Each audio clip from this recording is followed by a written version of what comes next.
film. Dimulai dengan menampilkan Terminal A di Bandara International Boston. Hampir semua orang memiliki alat komunikasi dan sepertinya sulit untuk lepas dari benda yang kita sebut ponsel itu. Ya, benda itu digunakan untuk mengobrol, berbisnis, atau mungkin bergosip lewat pesan teks. Semakin canggih suatu ponsel, maka semakin banyak pula kegunaannya. Seorang pria bernama Clay Riddle baru saja turun dari pesawat. Dia menghubungi istrinya, mengabarkan sebuah berita gembira akan keberhasilannya mendapatkan berbagai macam tawaran bisnis. Selain itu, Clay juga berbicara dengan putranya Johnny yang selalu dan sangat mengharapkan kepulangannya. Ya, rumah tangga Clay dan Sharon sedang mengalami keretakan yang membuat mereka pisah ranjang. Lalu tiba-tiba saja telepon terputus. Apa yang sebenarnya terjadi? Itulah sepenggal kisah sebagai pembuka dari film yang akan saya ceritakan. Berjudul Cell, sebuah film fiksi ilmiah yang rilis di tahun 2016, disutradarai oleh Todd Williams dengan naskah yang ditulis oleh Stephen King, dibantu oleh Adam Aleka, serta dibintangi oleh aktor-aktor yang pastinya sudah tidak asing lagi. Selamat datang dan selamat berjumpa kembali bersama saya Tuko Gusto. Mari kita lanjutkan ceritanya. Ternyata baterai ponsel Clay telah habis dan sayangnya semua stop kontak telah digunakan oleh para pengunjung bandara. Akhirnya mau tidak mau, pria itu harus menggunakan telepon umum dan menyampaikan bahwa sebenarnya dia sangat ingin kembali ke rumah. Namun niat itu ditolak oleh sang istri. Cinta memang masih bersemayam dalam hati mereka, tapi sangat sulit bagi Sharon untuk menerima Clay kembali. Lagi-lagi telepon terputus. Kali ini Clay mengurungkan niat untuk menghubungi Sharon kembali karena tiba-tiba saja semua orang berteriak, menggila, dan saling menyerang. Bahkan seorang pria tanpa celana yang baru keluar dari toilet langsung memukuli seorang gadis dengan brutal. Tidak tahan melihatnya, Clay langsung menghantamkan bola kristalnya ke kepala pria itu. Gadis lain yang mencoba menghubungi 911 juga seketika menjadi gila dan menyakiti dirinya sendiri.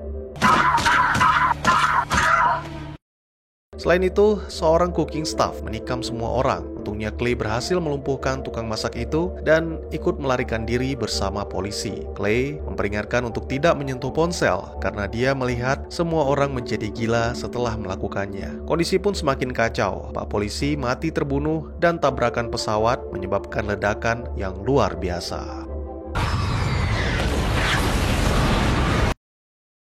Clay berhasil melarikan diri ke terminal kereta bawah tanah dan melihat orang-orang gila tiba-tiba menjadi lumpuh. Awalnya dia hampir saja dibunuh oleh seorang pekerja konstruksi karena dikira salah satu dari orang gila. Namun, Clay diselamatkan oleh seorang pemuda bernama Mike. Clay bertemu dengan beberapa orang di dalam kereta dan melarang mereka menggunakan ponsel serta menyarankan agar segera pergi sebelum tempat itu benar-benar hancur. Sayangnya sang masinis, Tom McCord, tidak bisa mengabulkan keinginan tersebut karena tanpa listrik, kereta tidak akan bergerak. Namun Tom mempunyai rencana yang lebih baik, yaitu pergi dengan berjalan kaki, sebab jika kegilaan tidak mereda, dalam waktu kurang dari 24 jam, mereka akan tenggelam. Karena ada pekerjaan bawah tanah dan petugas yang memompa air keluar mungkin sudah menjadi gila atau tewas. Meskipun para penumpang menganggap itu sebuah ide gila, tapi Clay dan Mike langsung menyetujuinya dan tidak ada yang memaksa penumpang lain untuk ikut.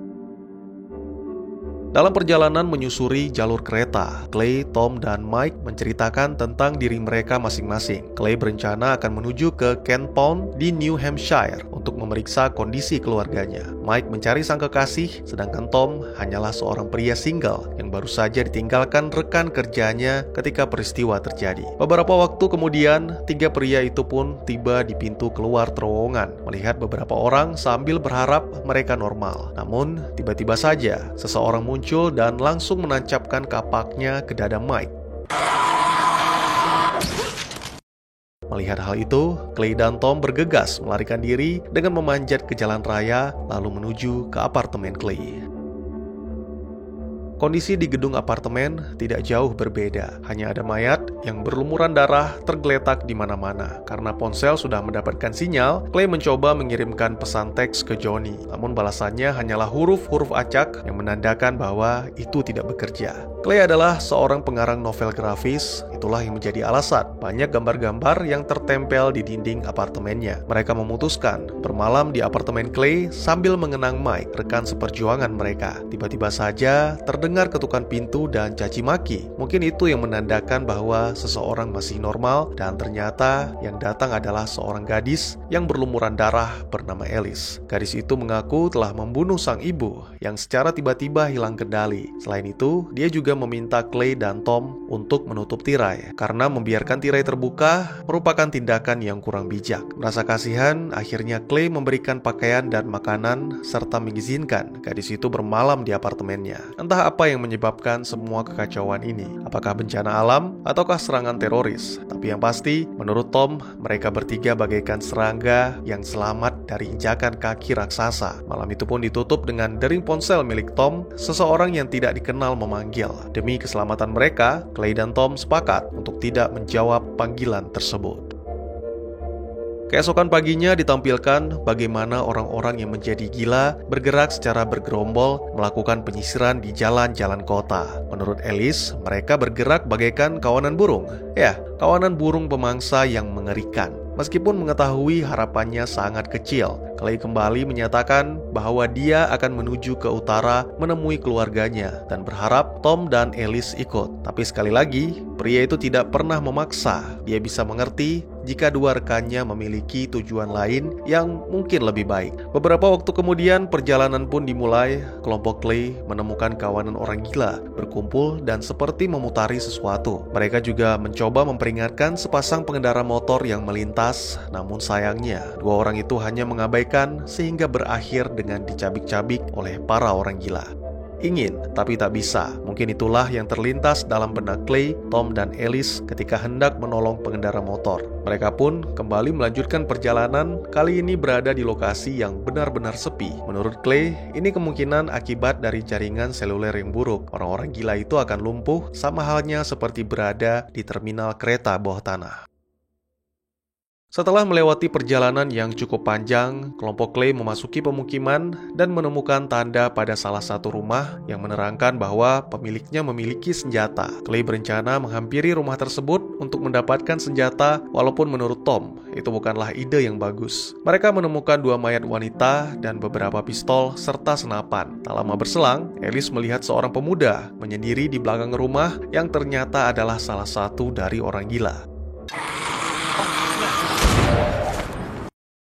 Suara tembakan Tom malah mengundang orang-orang gila yang lain berdatangan. Kelompok Clay berlari sekuat tenaga, melepaskan beberapa tembakan hingga akhirnya ketika tiba di tepi sungai, mereka bertiga bersembunyi di bawah perahu. Ada momen aneh di sini. Setelah gagal menemukan kelompok Clay, orang-orang gila hanya diam menatap matahari terbenam dengan mulut menganga. Mereka sempat berkumpul sambil tertunduk, lalu berbaris pergi meninggalkan tempat itu. Setelah kondisi benar-benar aman, kelompok Clay pun keluar dari persembunyian mereka. Ada beberapa kesimpulan yang dijelaskan Clay bahwa para orang gila seperti diprogram untuk merespon sesuatu, misalnya ketika hari mulai gelap. Selain itu, sepertinya mereka juga tidak melihat dengan matanya sendiri, tapi dengan mata bersama. Jadi, ketika salah satu dari orang gila melihat kelompok Clay, maka orang gila yang lain juga melihatnya. Mungkin bagi Tom itu tidak masuk akal, tapi Clay tidak memaksanya untuk percaya. Bahkan mempersilahkan Tom untuk mengutarakan pendapatnya sendiri. Perjalanan pun berlanjut melewati hutan-hutan, menghindari pemancar sinyal. Hingga pada malam harinya, ketika Tom menjelaskan tentang lika-liku perjalanan hidup, tiba-tiba saja terdengar suara musik. Mereka langsung mencoba mendatangi arah suara itu sampai tiba di sekolah Gayton, disambut oleh salah satu siswa yaitu Jordan dan sang kepala sekolah yang bernama Charles Arday. Telah banyak peristiwa yang terjadi. Para murid yang tidak menggunakan ponsel tidak menjadi gila, tapi mati di tangan para pengguna ponsel, atau selanjutnya kita sebut phoners. Mengenai musik, Charles dan Jordan mengajak kelompok Clay untuk melihatnya langsung. Ratusan atau mungkin ribuan phoners yang tertidur di lapangan olahraga. Dengan yakin, Charles menusuk kaki salah satu phoners. Menurutnya tidak akan terjadi apapun selama musik masih terus dimainkan, dan itu hanya terjadi di malam hari. Karena jika siang hari, tentunya Charles sudah dicabik-cabik. Selain itu, telah terjadi perkembangan terhadap para Phoners. Kini mereka tidak membutuhkan pemancar sinyal karena merekalah yang menjadi pemancarnya. Dan suara musik yang tak henti-hentinya itu berasal dari mulut Phoners. Karena Alice semakin ketakutan, mereka pun melanjutkan perbincangan di dalam ruangan. Menurut Charles, tidak ada yang bisa memperkirakan perkembangan yang terjadi pada Phoners. Yang diketahui sejauh ini, mereka tampaknya sama seperti koloni lebah atau semut. Segala tindakan yang dilakukan adalah demi kebaikan kelompok mereka. Tidak ada persaingan, tidak ada keegoisan, dan mungkin saja Phoners merupakan tingkat evolusi yang lebih tinggi. Semua manusia akan menjadi bagian dari satu organisme besar. Selain itu, Jordan, salah satu murid terpintar di sekolah itu, menjelaskan tentang Phoners yang mendengarkan musik kemungkinan adalah proses meribut, mengupdate software, atau semacamnya yang bisa juga disebut dengan cuci otak. Mungkin saat ini malam merupakan waktu yang aman bagi manusia normal. Tapi bagaimana jika para Phoners memutuskan untuk mengurangi jam tidur mereka? Bagaimana jika lagu tidak lagi bisa membuat mereka lelap? Dan bagaimana jika mereka berkembang untuk tidak takut lagi akan kegelapan? Menurut Charles, ini semua adalah sebuah awal dari perang yang sangat brutal dan menjijikkan. Oleh karena itu, dia mengusulkan untuk membakar seluruh Phoners yang berada di lapangan. Tentunya itu sama halnya dengan pembunuhan massal, dan Clay harus berada dalam kondisi yang cukup mabuk agar bisa melakukannya. Bersama dengan Tom, dia menggiling Phoners sembari menyiramkan bensin, sementara Alice dan Jordan mempersiapkan anak panahnya. Beberapa waktu kemudian, ketika semuanya siap, Charles melepaskan anak panah yang telah dibakar ke tumpukan Phoners. Beberapa yang terbangun di tengah kobaran api langsung ditembak oleh kelompok Clay. Sangat disayangkan, api juga meledakkan mobil penyiram dan Charles tewas akibat batang besi yang menancap di dadanya. Di saat terakhir, mereka mendengarkan teriakan dari Phoners bukan karena kesakitan, tapi amarah bagai api yang membara. Jordan bergabung dengan kelompok Clay dan menjelang pagi, mereka memutuskan untuk beristirahat di teater drive-in. Doa dari Tom mengantar mereka tidur di pagi itu dan sangat mengejutkan. Semua mengalami mimpi buruk yang sama, yaitu munculnya seorang pria menjijikkan, bertudung merah, dan melakukan hal-hal mengerikan. Yang lebih mengejutkan lagi, pria itu adalah tokoh antagonis dalam novel grafis karangan Clay. Dia adalah semacam iblis yang muncul di akhir zaman. Karena hari mulai sore, kelompok Clay kembali melanjutkan perjalanan ke utara. Di depan pintu mereka menemukan tumpukan ponsel yang hangus. Lalu tiba-tiba saja ada panggilan masuk dari orang tak dikenal. Dan sama seperti sebelumnya, demi keselamatan mereka memutuskan untuk mengabaikan panggilan itu.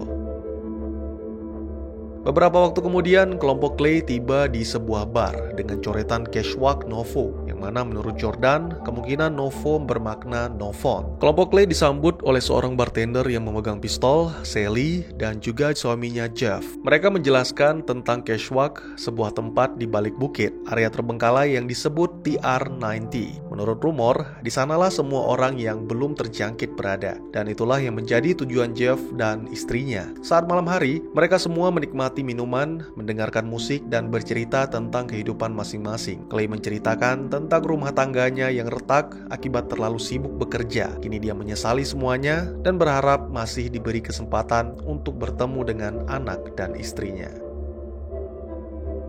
Pagi dini hari, Sally terbangun dan merasakan ada sesuatu yang aneh. Demi keamanan, wanita itu kembali memeriksa pintu dan mencoba mendengarkan suara-suara di baliknya. Tak lama kemudian, Clay yang terbangun menemukan Sally berdiri diam. Lalu ketika mencoba menghampirinya, tiba-tiba saja dia diserang oleh seorang pria. Dan sangat mengejutkan, ternyata ada beberapa Phoners di dalam bar.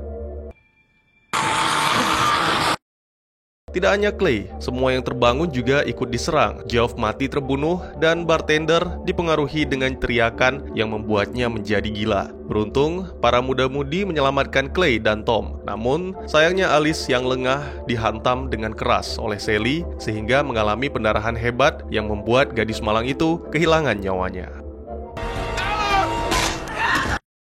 Meskipun kebersamaan mereka sangat singkat, tapi kematian Alice benar-benar membuat kelompok Clay merasa kehilangan. Kelompok itu pun kembali melanjutkan perjalanan sambil diawasi oleh pria bertudung merah. Beberapa perkembangan baru telah terjadi kepada Phoners. Seperti yang dikhawatirkan Charles Ardai, bahwa Phoners memiliki kemampuan memancarkan sinyal untuk menambah jumlah mereka. Dan selain itu, Phoners telah mampu berkeliaran pada malam hari. Beberapa waktu kemudian, ketika berada di dalam hutan, kelompok Clay bertemu dengan dua orang penyintas, yaitu Ray dan Dennis. Apalah artinya sebuah nama? Yang terpenting adalah apa yang mereka lakukan, yaitu membasmi phoners, atau mereka berdua menyebutnya dengan phone freak. Ray menjelaskan bahwa dirinya belum tidur selama 6 hari, demi menghindari orang bertudung merah menebar teror lewat mimpi. Dia adalah sasaran utama. Ray yakin ketika makhluk itu mati, maka semua phoners akan musnah. Selain itu, Ray dan Dennis juga menceritakan tentang Cashwalk, tempat yang selama ini dikatakan sebagai no phone ternyata adalah jebakan. Di sanalah pertama kali tower sinyal dibangun, dan pastinya semua orang yang berada di sana sudah menjadi phoners. Dennis memperkenalkan saudaranya yang kini telah menjadi phoner. Bagaikan sapi kecil yang terpisah dari induknya, saudara Dennis sama sekali tidak berbahaya jika tidak berada dekat dengan kawanan phoners. Namun tetap saja, matanya harus ditutup agar kawanan tidak menemukan lokasinya. Ya, pemuda itu dimanfaatkan untuk melacak para phoners serta melarikan diri dari mereka. Tiba-tiba saja, setelah mendengar suara Clay, tubuh pemuda itu mengalami kejang dan mengeluarkan suara Johnny. Itu membuat Clay terpengaruh dan akhirnya Tom terpaksa menembak saudara Dennis karena Clay membuka penutup kepalanya. No! Hi, Dad. Lokasi mereka pun telah diketahui, maka segera melarikan diri adalah keputusan yang sangat tepat. Beberapa jam kemudian, tiba-tiba saja Ray menghentikan mobilnya, mengajak Clay ke tengah hutan untuk membicarakan tentang pikirannya yang mulai kacau. Seminggu tanpa tidur membuat Ray seperti orang gila. Mungkin dia telah mencapai batasnya. Oleh karena itu, Ray menyerahkan sebuah ponsel dan berharap Clay akan menelepon nomor yang tertera di sana ketika waktunya tiba. Dan akhirnya, Ray pun bunuh diri dengan meledakkan kepalanya demi menghindari orang bertudung merah menguasai pikirannya.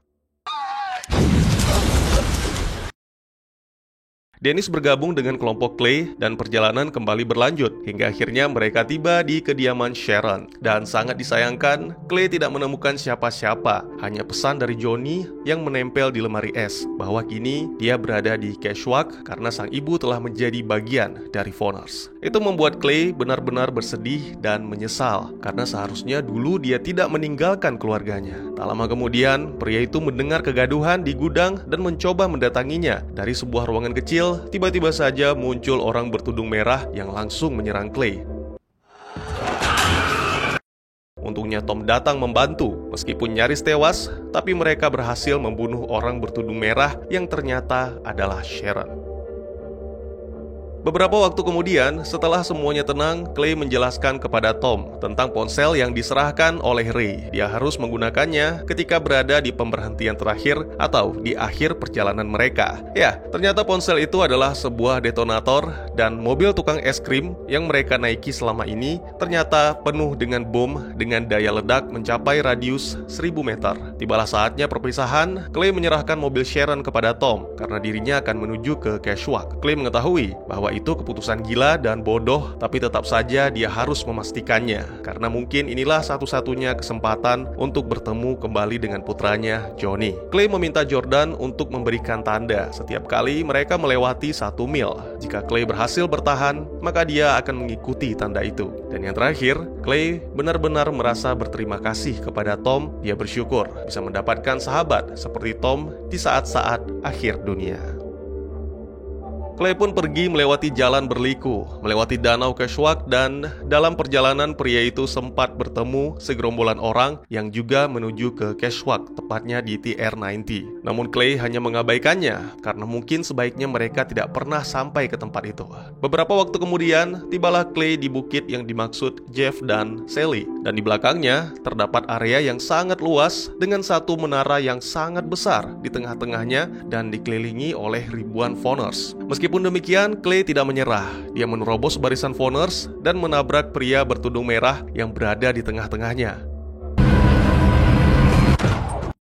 Tidak sampai di situ, Clay juga menembaki pria itu berkali-kali hingga pelurunya habis. Kemudian Clay mencari putranya di antara ribuan phoners hingga akhirnya ketika terduduk lemah tak berdaya, Clay dihampiri oleh Johnny yang ternyata sudah menjadi phoners. Pria bertudung merah tiba-tiba bangkit, mengeluarkan gelombang sinyal yang diikuti oleh semua phoners termasuk Johnny. Mungkin inilah akhir dari perjalanan Clay. Dengan cepat, pria itu mengambil ponsel dan meledakkan bom yang ada di dalam mobil.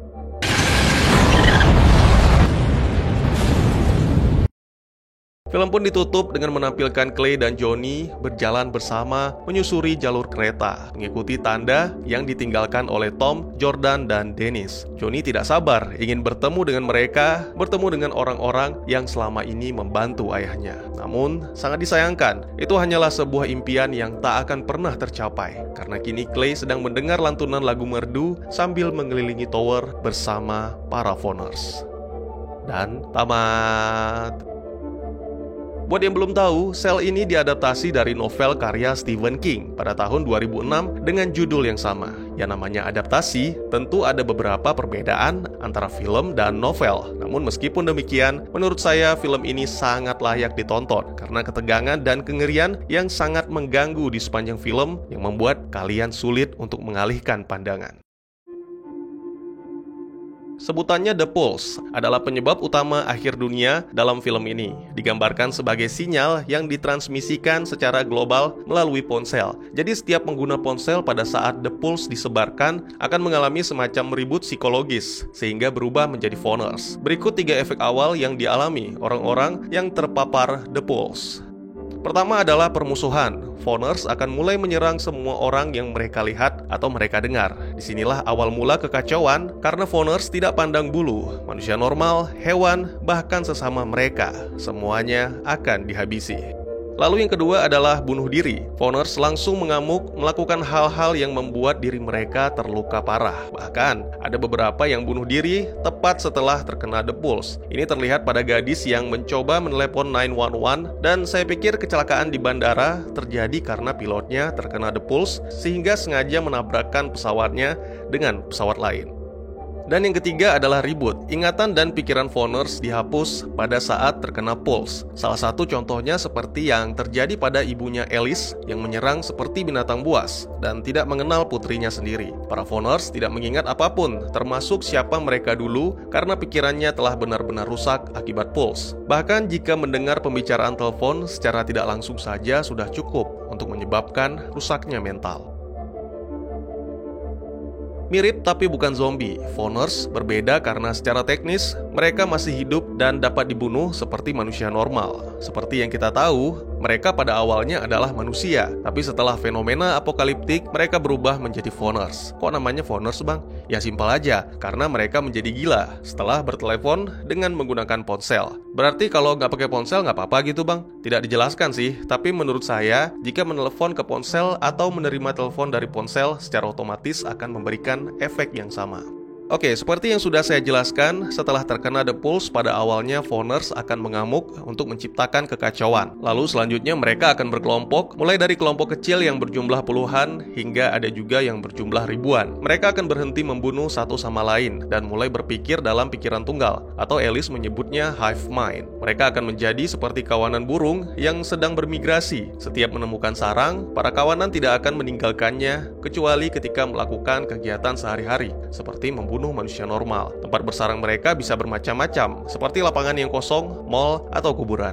Foners tidak dapat tidur secara normal. Ya iyalah bang, mereka kan memang bukan manusia normal. Ya dengerin dulu. Foners tidur seperti manusia dalam keadaan koma. Dalam novelnya, mereka tidak bisa tidur tanpa musik. Oleh karena itu, sebelum tidur, Foners akan mengumpulkan pemutar musik dan memainkan lagu dengan sangat keras sepanjang malam. Tapi tak satu pun alat-alat pemutar musik itu terhubung dengan kabel. Pakai Bluetooth gitu bang? Ya sabar atuh. Mungkin kedengarannya aneh, tapi Foners memiliki kekuatan telepati yang hanya muncul jika mereka berada dalam kawanan, seperti menyalakan atau mendengarkan alat musik tanpa kabel. Namun ketika berevolusi, mereka mengembangkan kekuatan supranaturalnya sendiri, seperti telekinesis, yang mana tidak ditayangkan dalam film ini. Banyak Foners yang dapat melayang untuk waktu yang cukup singkat, sebelum akhirnya kehilangan kendali, jatuh, dan mati. Selain itu, Foners juga mampu berkomunikasi dengan ucapan pikiran. Pemimpin Foners disebut overflocks, mengepalai area yang sangat luas, misalnya seperti Amerika Utara. Setiap overflocks memiliki nama samaran, ya salah satunya adalah pria bertudung merah.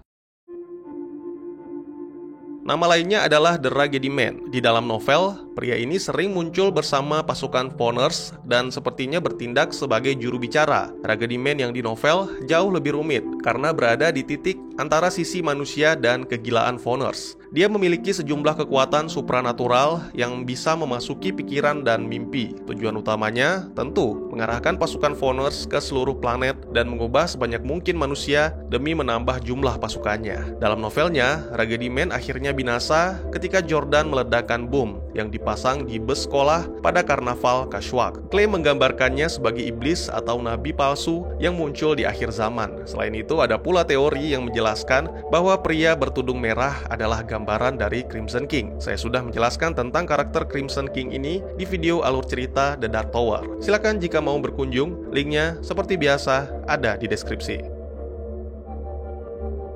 Sama seperti K-Pax, The Last Days, dan Transcendence yang sudah saya buatkan alurnya dan tidak perlu repot-repot merequest karena linknya ada di deskripsi. Cell juga termasuk dalam film yang memberikan penonton kesempatan untuk berpikir dan berpendapat, terutama mengenai adegan endingnya. Jadi pada awalnya kita diperlihatkan bahwa Clay menyelamatkan dunia dengan meledakkan bom. Kemudian dia berjalan dengan putranya di kehidupan setelah kematian, mengingat tampilan yang sangat bersih dan bercahaya seperti di surga. Namun pada adegan selanjutnya, ditampilkan Clay bersama sekumpulan Voners mengelilingi menara yang memunculkan dua pendapat dari saya. Yang pertama, Clay berubah menjadi Voners sesaat sebelum meledakkan bom, tepatnya ketika memeluk Johnny. Karena jika kita perhatikan, mulut Johnny cukup dekat dengan telinga Clay, yang pastinya The Pulse telah masuk ke telinga Clay sama seperti yang terjadi kepada bartender. Lalu semua yang ditampilkan adalah dari sudut pandang Clay. Dia masuk ke alam mimpi dan berhasil menyelamatkan dunia dengan meledakkan tower, lalu pergi bersama Johnny menyusul Tom,